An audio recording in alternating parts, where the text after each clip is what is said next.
장관님, 이재명 대표가 이제 일련의 상황들을 윤석열 정부가 국가폭력을 자행하고 있다 이렇게 했는데요. 국가폭력이라고 했나요? 본인 수사 과정에서 몇 분이나 돌아가셨는지 한 번만 생각해 본다면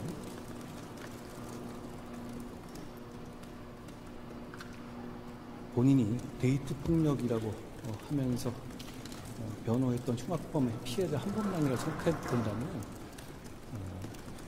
폭력이라는 단어를 가지고 뜬금없이 저런 말 만들어낼 것 같지는 않습니다. 대한 관련해가지고 동네에서 고위공천 하겠다 이런 의견도 나오고 있는데 본인은 제가 그거 봤어요. 제가 봤는데요. 저는 민주당에게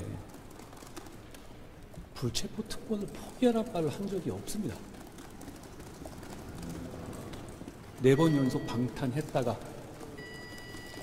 국민 무서워서 특권 포기하겠다고 말한 것은 이재명 대표를 김은경 혁신위원장입니다.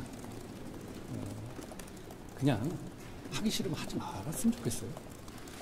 매번 자기들끼리 그러잖아요.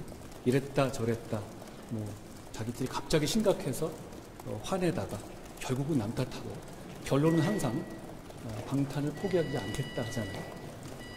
국민들께서 매번 보시지만 좀 피곤하고 지루하실 것 같습니다. 이재명 대표는 본인이 피의자고 본인 사건이니까 뭐 그럴 수 있다고 쳐도 공당인 민주당이 저러는 건 부끄러움은 모르는 거라고 생각합니다. 그리고 민주당에서 어제 얘기한 다 들어갔다가 다 퇴장하는 거요. 지금까지 4번 했던 방탄보다 더 저질 방탄입니다. 왜냐하면 그건 서로 특권 못하게 감시하겠다는 거잖아요. 공개적으로. 청담동 가짜뉴스의 가해자이신 김의겸 의원이 SNL에 나가서 또 그 가짜뉴스를 퍼뜨리신 것 같은데요. 제가 고백하자면 제가 유머를 좋아합니다. 그리고 문제는 제가 뭐 그런 재능이 없어가지고 좀 안 좋은 조합이긴 하죠. 그런데 유머의 세계에서 하나의 어떤 공통적인 룰이 있다면 가해자가 피해자에게 하는 농담은 농담이 아니라 그냥 나쁜 짓인 겁니다. 김의겸 의원은 정치판에서 뻥치시다가 망신당하고 예능판 가서 그러시는 것 같은데요. 그분이 그러고 다니시는 거에 대해서 사람들이 뭐 이상하게 생각은 않죠. 그렇지만 민주당이 역시 같이 거기에 동참하고 있고 그분의 그런 거짓말과 가짜뉴스에서도 아직도 누구도 제대로 된 사과를 하고 있지 않다는 게 문제 같습니다. 현안 질의에서 진짜 그런 정책적인 질문이 나와줬으면 좋겠습니다. 그럴 것 같지는 않습니다. 사법위반죄 같은 경우는 이제 오해하시면 안 될 것이 다른 나라에는 많이 있는 제도입니다. 그리고 적시에 치료를 받지 않았을 경우에 또 여러 가지 사회적 문제가 생길 수 있다는 거 우리가 요즘 많이 보고 있지 않습니까? 2017년부터 이 중증 정신질환자에 대한 입원 제도가 강화됐어요. 어떤 방식으로 됐냐면 의사가 2명 이상의 환자를 합의를 해야 되고 그리고 동거하고 있는 가족이 직접 결정을 해야 되는 것이죠. 입장 바꿔 생각해 보죠. 그런 경우에 내가 나중에 같이 살아야 될 가족에 대해서 본인이 그렇게 책임지고 결정하는 거 어려운 일입니다. 실제로 그것 때문에 입원 자체가 많이 감소했고요. 그런 차원에서 국가가 그런 책임을 그런 가정이나 의사에 맡겨주지 않고 사법 시스템을 통해서 결정하자고 하는 것이 이 사법위반죄 제도의 골자입니다. 그러니까 뭐 지나가는 사람 잡아놓겠다 이런 게 아니고요. 적시에 치료가 필요한 사람에 대해서 국가가 대신에 결정해 주되 사법 시스템을 통해 결정하자는 것이고 미국이나 다른 사법 헌집국 대부분에 보유하고 있는 그런 제도입니다. 예전에 뭐 누가 그랬다시피 뭐 자기 아는 인척을 그냥 정신병원에 가봐 이런 제도가 아니거든요. 오히려 그것보다 훨씬 더 사법 통제가 되는 제도입니다. 이 제도를 잘 만들어 볼 필요가 있다고 생각하고 법무부 자체만이 중무부서는 아니고 보건복지부가 TF를 구성했거든요. 잘 만들어 보겠습니다. 지난주에 그 생활 동반자법에 대해서 의견을 한번 내셨는데 그렇게 보셔가지고 먼저 말씀드렸다시피 전 생활 동반자법에 대해서 제가 찬반 입장을 밝힌 적은 없습니다.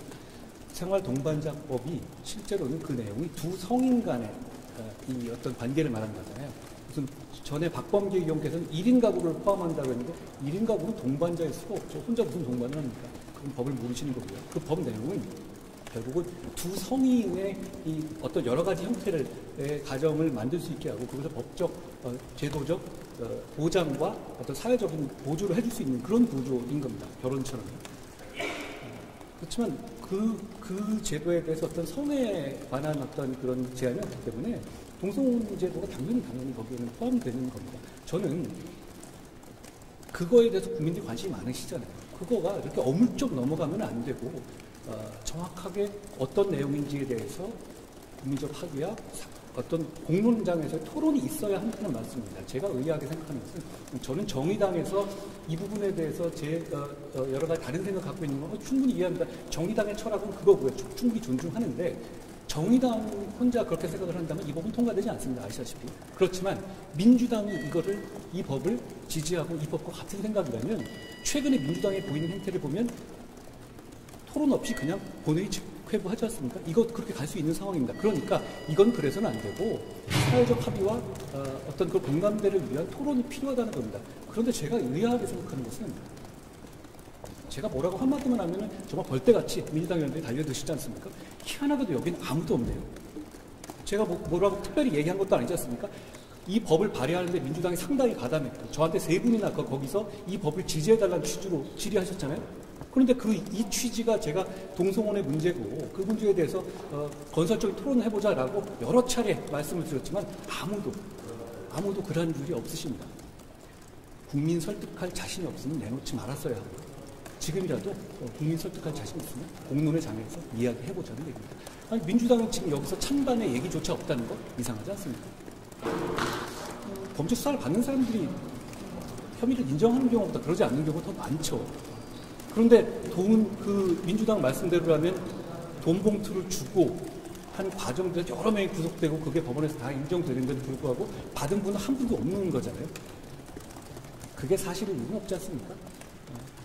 검찰에서 절차에 따라서 철저하게 수사할 거라고 생각합니다. 철저하게 수사할 만한 사안 아니겠습니까? 중요한 사안이죠.